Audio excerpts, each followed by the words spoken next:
Pete Weber.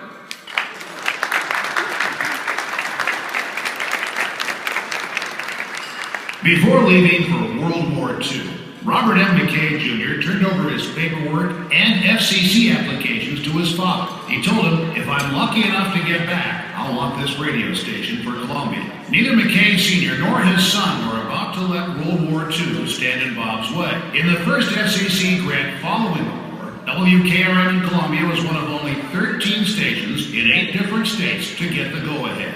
McKay returned home in May of 1946. Construction started, and WKRM went on the air in November of 46. In 1947, WKRM became the first station in Tennessee with a full-time news director. In 1950, fire totally destroyed the studios and the transmitter, but not McKay's determination. Believe it or not, WKRM was back on the air in only 10 days.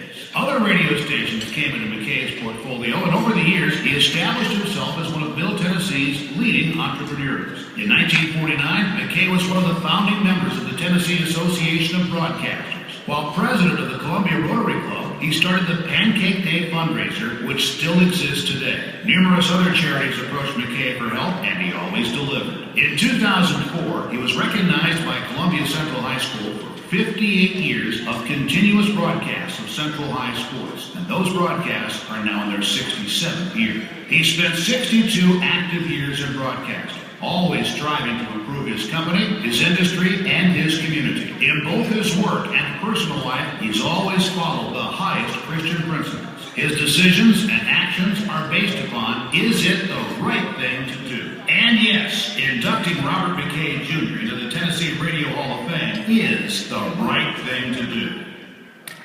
Agreed. And accepting for Mr. McKay, his son, Robert McKay, in the second. Please welcome him.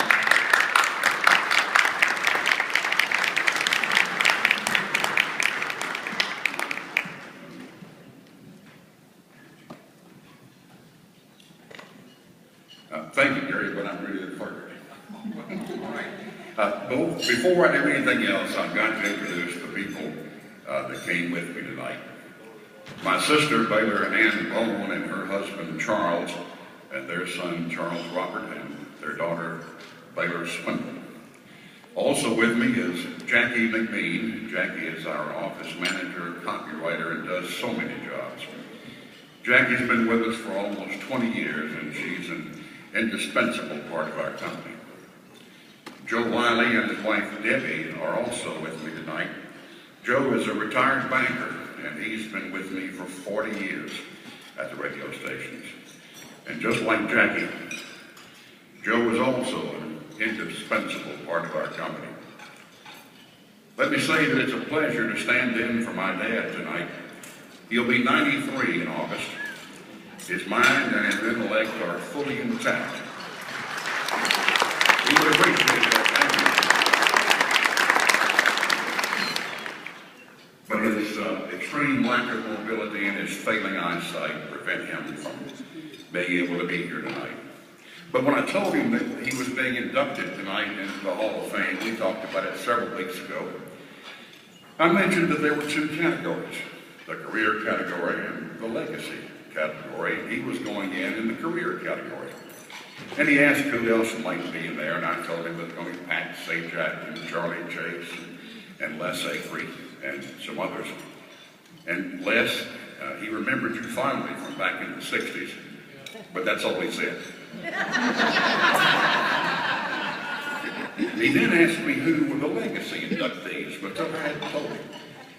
I told him it was going to be Judge Medley, George Mooney, Noel Ball, Drew Smith, Tennessee Ernie, and that got his attention because he said, they're all gone. And I told him he worried.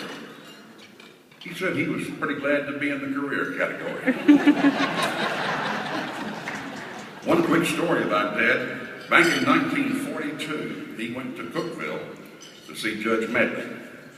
Cookeville, WHUB in Cookeville had been on the air for 2 years, and Dad naturally had a lot of questions.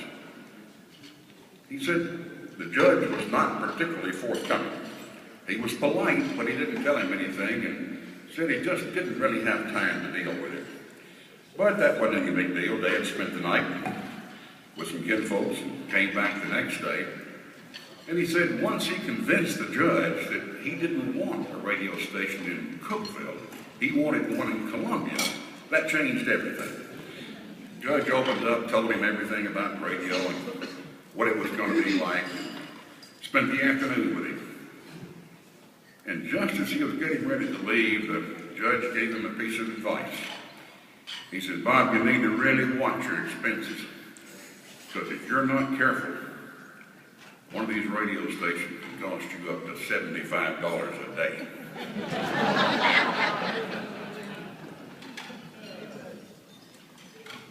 My dad is truly a broadcast pioneer, and like the other early radio men, they all had a vision, they all had the courage, and they had the commitment to see it through. You know, those of us still in this industry today are here because we stand on the shoulders of giants. Men like my dad, Judge Medley, F.C. Sowell, Harry Stone, Hank Slavic, Hoyt Wooten, Louis Drawn, and there are others. But these were the men who built the foundation of our industry. And it's important that we have a Hall of Fame so these men, these pioneers, will always be recognized for what they've done. Years from now, when the name of Bob McKay comes up, I want them to remember three things about him. He was a member of the greatest generation. He was a broadcast pioneer, and that he was a deeply spiritual man with a great faith. To the selection committee, let me say thank you for including my dad. And let me assure you, you picked a good one.